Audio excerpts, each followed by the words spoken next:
Case రాసుకోండి అంటే స్టేషన్లోకి వెళ్ళి కొట్టి బయటకు దొప్పుతారా మీరు? ఆన్ కెమెరా చెప్పండి సార్, బయటకు రాండి మీరు. ఇప్పుడు కొట్టి బయటకు దొప్పుతారా కేసు రాసుకోమంటే? పోలీస్ స్టేషన్ ఉన్నాయి ఎందుకు? కొట్టడానికేనా? బయటికి రమ్మని ఫస్ట్. లేదు సార్, మీరు బయటకు రాని. ఎట్లా కొడతారు మీరు? స్టేషన్లోకి వెళ్ళి బయటకు వచ్చి మాట్లాడమనండి. గల్ల పట్టి దొబ్బుతారా? ఇప్పుడు కొడతారా? ఏంది సార్, ఏంది మాట్లాడకు? స్టేషన్ లో సీసీ కెమెరాలు లేవా? తీయండి. స్టేషన్ లో సీసీ కెమెరాలు లేవా? తీయండి. ఎట్లా కొడతారు మీరు? కంప్లైంట్ చేయడానికి వచ్చిన వాళ్ళని కొడతారా?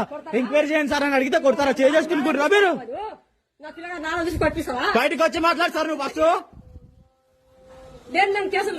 చెప్పండి సమాధానము.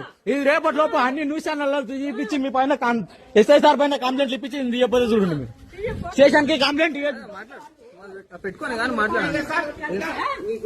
దూరం జరుగు, నువ్వు దూరం ఉండి మాట్లాడేమున్నావు?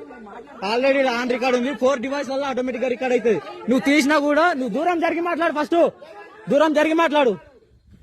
4 డివైస్ వల్ల ఆటోమేటిక్ గా రికార్డ్ అవుతుంది. ఇది ఇప్పుడు నన్ను స్టేషన్ లో కంప్లైంట్ కొట్టి బయటికి తోలుతారా? ఆయన పెట్టిన కేసు పైన ఏంది నన్ను ఎంక్వైరీ చేయమని అడిగితే అది నీకేం అవసరం? నువ్వు పెట్టిన కేసు తీసుకున్నా కదా నన్ను కొట్టి అంటే నా మీద ఎంక్వైరీ చేయండి, ఎఫ్ఐఆర్ తీసుకుంటాడా? ఎట్లా తీసుకుంటాడు? కొడతాడా? నువ్వు కొట్టి బయటికి తోలుతావా? బయటికి వెళ్ళి మాట్లాడు. నువ్వు మీరు జనాలను కొట్టడానికే మీరు జీతాలు తీసుకుంటారా గవర్నమెంట్ దగ్గర? ఫోన్ తీసుకోవాలనా? ఫోన్ నేనే